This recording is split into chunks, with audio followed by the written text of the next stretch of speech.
हिंदुस्तान लावारिस नहीं है, ये वो मुल्क है जिस मुल्क के अंदर अपना सफीर मुस्तफा ने खुद भेजा है। और तुम्हें क्या लगता है सबसे पहले गरीब नवाज आए?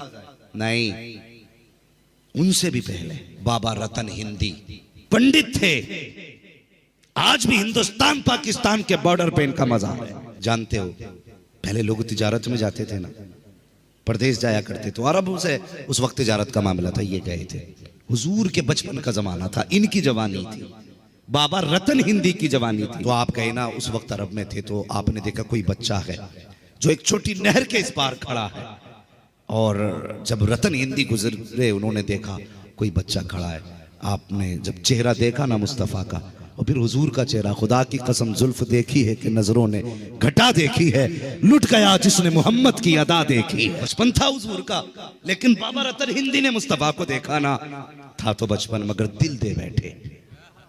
करीब जाके कहने लगे बेटे इजाजत हो तो मैं तुम्हें कंधे पे बैठा के नहर पार करा दूं। मुस्तफ़ा ने मुस्कुरा के कहा जैसे आपकी मर्जी। उन्होंने कंधे पे मुस्तफ़ा को बैठाया, नहर पार कराई। हुजूर ने 3 मरतबा फरमाया अल्लाह तेरी उम्र में बरकतें करे, अल्लाह तेरी उम्र में बरकतें करे, अल्लाह तेरी उम्र में बरकतें करे। जब हुजूर ने 3 मरतबा दुआएं दी, अल्लाह ने पहली दुआ के सदके में उनको 300 साल की उम्र अता फरमा दी। अल्लाह ने कितनी बढ़ाई? 300 साल। यही रतन हिंदी भारत आ गए, वापस आ गए, मतलब नहीं कुछ नहीं पता चला। जब वापस आ गए ना तो फिर शक्कुल कमर का जो मामला हुआ, चांद के 2 टुकड़े होने का मामला हुआ, तो कई मुल्कों में चांद के 2 टुकड़े देखे गए, ये बातें चर्चे में आ गई। तो यही हमारा नसीब है। आज भले इस मुल्क के टुकड़े हुए हैं, तकसीम हो चुका है, लेकिन जब आदम अलैहिस्सलाम उतरे थे ना तो सरंदीप इसी मुल्क में था। तो वो अरब के लोग आए तो ये लोग भी गए। इन्होंने पूछा यार क्या जो हमने देखा है वो तुमने भी देखा है? कहा क्या कि चांद के 2 टुकड़े हुए? तो अरब वाले लोग कहने लगे हाँ हमने देखा ही नहीं, हमने चांद को भी देखा है, हमने टुकड़े करने वाले को भी देखा। रतन हिंदी ने इतना सुना चांद को टुकड़े करने वाले को भी आपने देखा?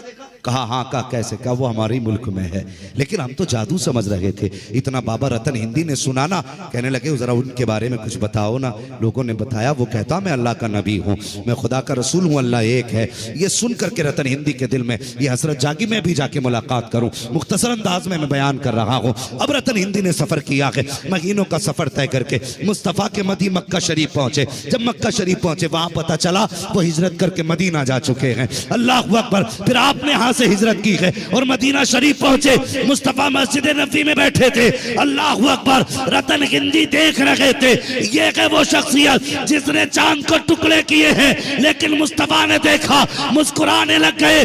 फरमाते आओ रतन हिंदी, तुमने नहीं पहचाना लेकिन मैं पहचान गया हूं। कहा कौन हो तुम? आका फरमाते हैं जिसको कांधे पे बैठाया था मैं वही बच्चा हूं, और जिसने कांधे पे बैठाया था तुम वही हिंदुस्तानी रतन हिंदी हो।